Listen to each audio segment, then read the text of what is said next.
Bonjour à tous, on va commencer pour ne pas prendre trop de retard, donc je vous remercie d'être présent pour la session Mickey. Donc il y aura 4 thèmes abordés aujourd'hui. Un premier sur les anti-jack, un sujet d'actualité, qui sera fait par Caroline Trang, qui est absente aujourd'hui pour des raisons de transport, mais qui va nous le faire à distance. Et puis après, on abordera un sujet sur le parcours de soins et la prise en charge holistique par Guillaume Bonneau.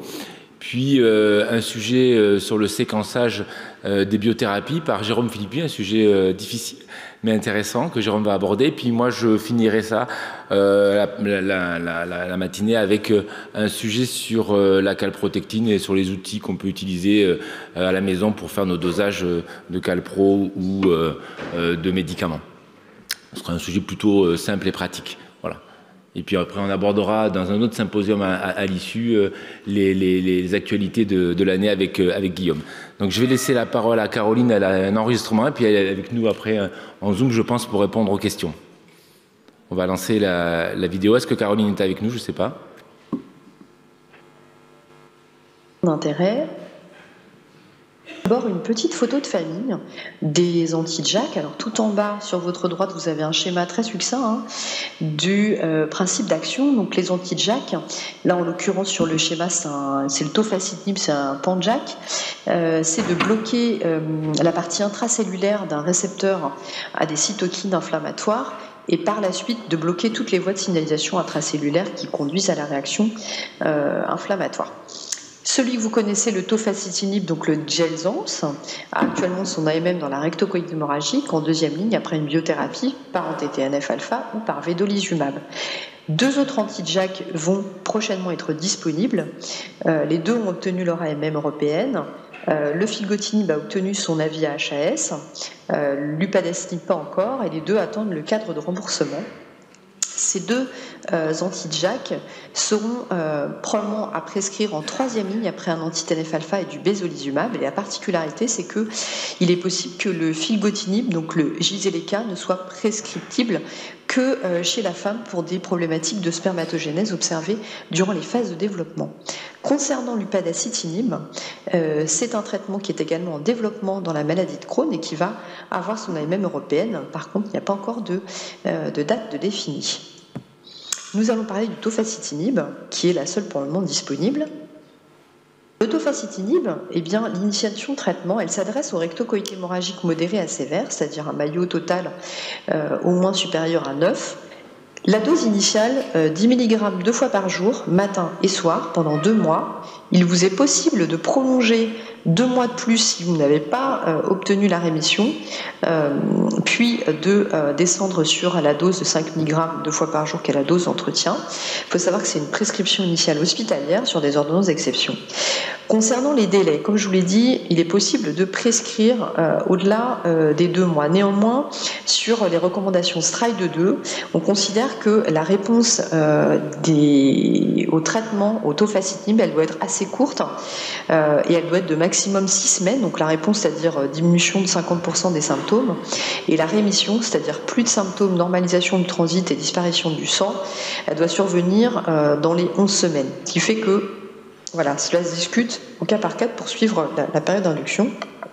Enfin, n'oubliez pas que dans les cas de rectocoïte hémorragique en poussée sévère, le risque thrombembolique est augmenté. Par conséquent, il peut être nécessaire, et d'autant plus justifié en cas de prescription de tofacitinib, de prescrire une HBPM préventive. Un rappel très rapide du score Mayo pour évaluer la sévérité de la maladie. En pratique, quand votre patient commence à avoir plus de 3-4 selles au-dessus de la normale avec des traces de sang dans toutes les selles, c'est que vous commencez à avoir affaire à une maladie potentiellement modérée, voire sévère, qui correspond donc au cadre de prescription du tofacitinib. Maintenant à l'efficacité, molécule efficace. Cette diapositive, finalement, elle reprend les données des post-hoc et des essais de phase 3 de Octave 1 et 2, qui étaient les premiers essais de développement du tofacitinib dans la rectocoïte hémorragique. Il y avait eu quasiment un peu plus de 1200 patients atteints de rectocoïte hémorragique, 900 traités par tofacitinib versus 234 traités par placebo. La dose initiale était de 10 mg 2 fois par jour. Ce que vous voyez sur le bas de la diapositive, c'est qu'on observe assez rapidement une diminution du nombre de selles dans le groupe des patients traités par tofacitinib, qui sont la courbe avec les ronds gris. Et de la même manière, une diminution du sang, ce qui fait que oui, le traitement peut finalement être assez rapide lors de l'induction de la prescription en phase. Concernant le maintien de la rémission, donc là c'est Octave Sustained. Alors dans Octave Sustained, on a gardé que les patients qui étaient répondeurs à la phase d'induction. Et ce qu'on peut voir, c'est que ces patients finalement maintenaient leur rémission à peu près de l'ordre de 34%. À quasiment 1 an de traitement et qui avait tout de même une rémission endoscopique qui était à peu près un peu plus de 30%. Semble se maintenir également dans le temps avec finalement assez peu d'effets, assez peu d'échappements secondaires sur un suivi de 3 ans. Alors je suis désolée, la diapositive est un peu difficile à comprendre, mais en gros ça inclut à la fois les patients qui étaient dans Octave Sustained et puis des patients qui étaient dans Octave Open, c'est-à-dire des patients qui avaient pu finalement avoir le traitement en ouvert. Et quand on regardait finalement sur quasiment 3 ans de traitement, on observe finalement assez peu d'échappements secondaires. Donc oui, c'est une molécule qui a l'avantage de marcher relativement rapidement, de maintenir a priori son effet dans le temps et de ne pas avoir trop d'échappements secondaires. Donc il y a des précautions et ce qu'on va voir, ces précautions, elles viennent finalement de la rhumatologie. Et pour illustrer les données, eh bien, elles viennent de l'étude Oral Surveillance qui a été demandée par les autorités américaines de santé pour évaluer finalement la sécurité et la non-infériorité du tofacitinib contre les anti-TNF-alpha dans une population de patients de plus de 50 ans suivis pour une polyarthrite rhumatoïde et qui avait au moins un facteur de risque cardiovasculaire. Le suivi s'est fait sur 4 ans. Il y a eu 1500 patients dans chaque bras, donc tofacitinib 5 mg 2 fois par jour, tofacitinib 10 mg 2 fois par jour et anti-TNF-alpha, plus ou moins dans les 3 bras, la poursuite du méthotrexate qu'ils avaient à l'inclusion dans l'étude. On a observé 122 cas de cancer sous tofacitinib contre 42 sous anti-TNF-alpha. C'était principalement des cancers du poumon. Concernant les autres événements indésirables, eh bien, une augmentation de quasiment 2 fois, plus de risque de faire une infection opportuniste ou une infection herpès virus, notamment zona, et ce de manière dose dépendante.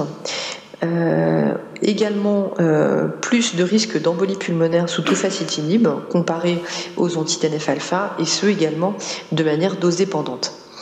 Pour le moment, l'étude Tofast en vraie vie dans la rectocolite ne semble pas montrer de signal d'alarme.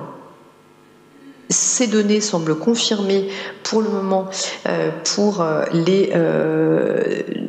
essais qui concernent la rectocolite hémorragique. Donc là, ces données ont été présentées à l'ECHO 2022 et elles s'intéressent au corps d'entretien et global et puis les phases de développement du tofacitinib dans la rectocolite hémorragique.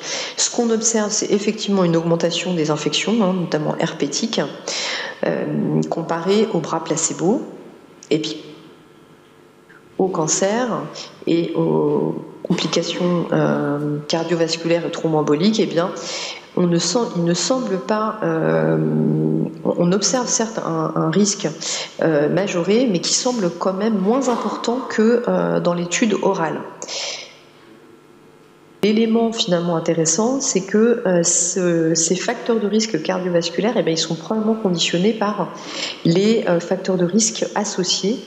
Et cette diapositive illustre assez bien cette augmentation proportionnelle. Ça a été présenté à l'UEGW 2022. C'est une analyse post-hoc poolée des phases de développement d'Octave. Donc, je vous rappelle, Octave, c'était les études de développement initial du tofacitinib dans la rectocolite hémorragique. Eh bien, finalement, quand on regardait le nombre de facteurs de risque cardiovasculaire et puis le fait que le patient en ait beaucoup ou finalement assez peu, mais on voyait que le risque d'accident cardiovasculaire, finalement, il est plutôt corrélé à ce cumul. Donc finalement, le message, c'est de bien sélectionner les patients qu'on va traiter au vu de ces risques. Ce qui fait qu'il y a effectivement une balance bénéfice-risque quand on prescrit un anti-JAK, et en l'occurrence le tofacitinib, parce que effectivement l'avantage c'est que c'est une molécule rapide d'action, en prise orale, avec peu d'effets secondaires, enfin peu d'échappements secondaires, et puis qui peut être efficace sur les manifestations articulaires. En revanche, effectivement, il y a des inconvénients qui sont les effets indésirables qui ne sont pas négligeables, qui sont dose dépendants. Le fait pour le tofacitinib que ce soit une prise 2 fois par jour et puis que ce ne soit pas compatible avec un projet de grossesse. Le retour du PRAC en novembre 2022 a essayé d'encadrer mieux la prescription des JAK, en tout cas en l'occurrence du tofacitinib, et chez les patients de plus de 65 ans de le restreindre vraiment à l'absence d'alternatives thérapeutiques, surtout si le patient cumule des facteurs de risque cardiovasculaires, qu'il a des risques de cancer ou encore qu'il a un tabagisme présent ou passé. Enfin, pour les précautions concernant le risque thromboembolique, sachez que chez la femme, la seule contraception autorisée est la pilule microdosée progestative, et donc cela peut nécessiter des adaptations et être problématique. Enfin, il est nécessaire, en cas d'insuffisance hépatique ou rénale, de réduire les doses, comme dans les 2 cas précédents.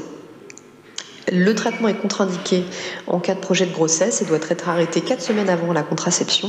Il est également contre-indiqué en cas d'antécédent de cancer dans les 5 ans. Et enfin, méfiance concernant les risques d'herpès virus et de zona, avec probablement l'intérêt futur de pouvoir prescrire et vacciner les patients avec le vaccin inerte Shingrix qui devrait bientôt arriver. La surveillance recommandée, eh bien, c'est une surveillance biologique qui est finalement assez simple, qui ressemble un peu à celle que nous utilisons pour les thiopurines, à savoir la numération formule sanguine à 1 mois à 2 mois, avec la nécessité d'interrompre au moins temporairement le traitement en cas de leuconeutropénie inférieure à 1500 par millilitre cube, de lymphopénie inférieure à 750 par millilitre cube, ou encore le bilan hépatique avec l'indication d'arrêter le traitement en cas de cytolyse supérieure à 5 fois la normale. À 2 mois, il est conseillé de faire un bilan lipidique également pour s'assurer de l'absence de dyslipidémie et de discuter au cas par cas de la prescription d'une statine. Et enfin, comme dans tous les traitements pour la rectocoïtère hémorragique, de contrôler la cicatrisation entre 3 à 6 mois. Il est possible, en cas de perte de réponse, de repasser à du tofacitinib 10 mg 2 fois par jour, si possible d'une durée courte, et puis en ayant bien conscience que cela augmente le risque d'effet indésirable qui est dose dépendant. La place à définir par conséquent des anti-JAK, eh bien, elle est bien illustrée par cette diapositive qui est un peu chargée, je suis prie de m'excuser, qui est issue d'une méta-analyse en réseau, donc c'est-à-dire qu'ils ont comparé de manière indirecte toutes les études dans la rectocoïtée hémorragique, et ce que vous voyez sur votre gauche, ce qui ressort, c'est que les anti-JAK font partie des traitements qui semblent les plus efficaces dans la rectocoïtée hémorragique. En revanche, sur la droite, ce que vous pouvez constater aussi dans l'encadré rouge, c'est que c'est également ceux qui manifestement présentent également le plus de problèmes de tolérance. Conséquent, pour conclure, eh bien, ce sont des molécules qui sont efficaces, qui semblent rapides, mais qui nécessitent des précautions d'utilisation chez les patients de plus de 65 ans, tabagiques, qui ont en plus des facteurs de risque cardiovasculaire ou encore des facteurs de risque de thrombose, ou encore des risques de zona à répétition. Qu'actuellement seul le tofacitinib a son AMM et son remboursement dans la rectocoïtée hémorragique modérée à sévère, et que vous aurez bientôt 2 autres anti-JAK dans la rectocoïtée hémorragique tels que l'upadacitinib ou le filgotinib, et qui ne seront prescrits qu'en 3e ligne. Je vous remercie de votre attention.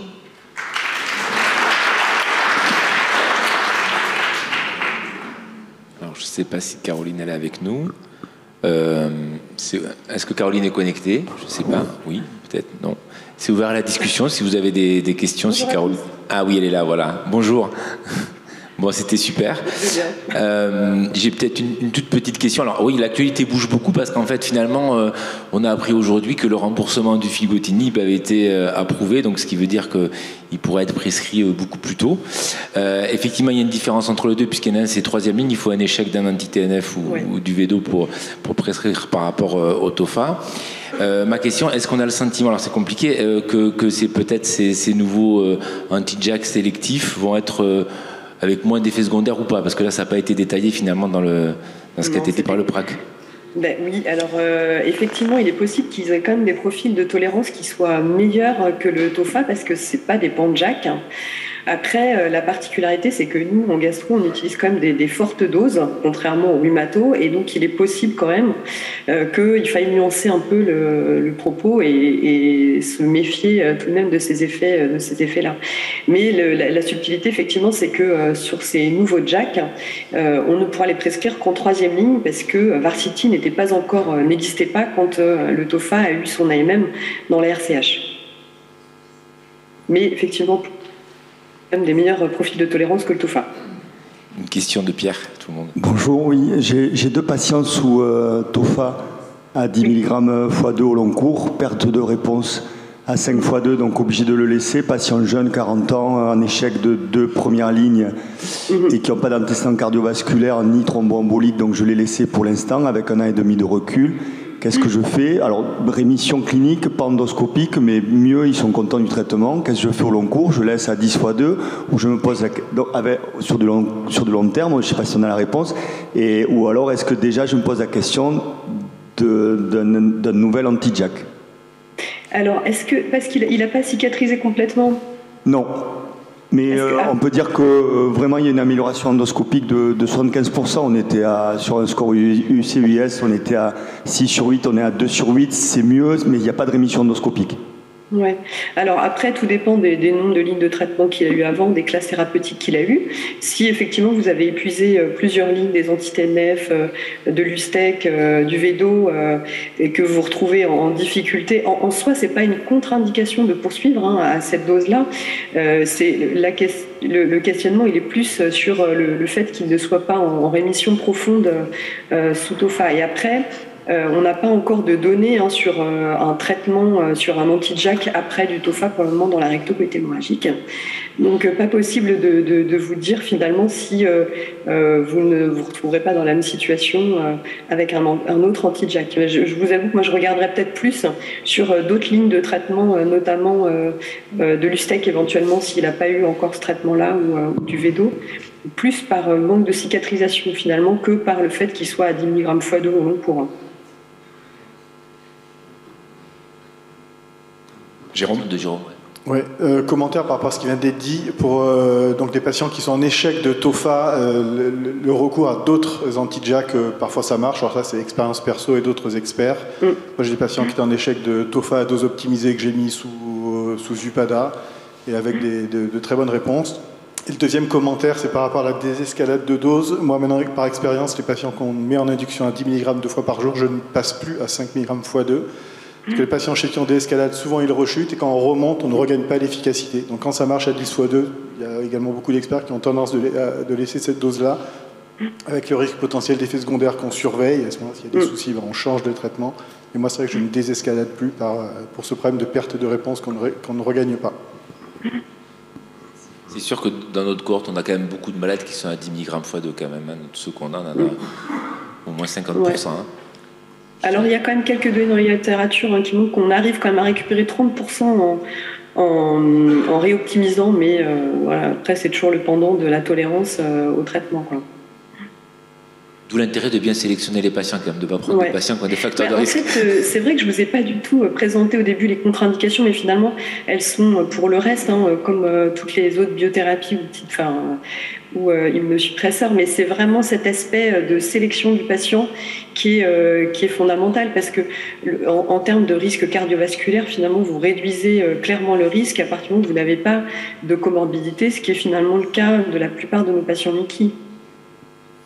Ok, merci. Je crois qu'il n'y a pas d'autres questions. Il faut qu'on enchaîne parce qu'autrement on va être en retard. Merci Caroline pour cette belle présentation.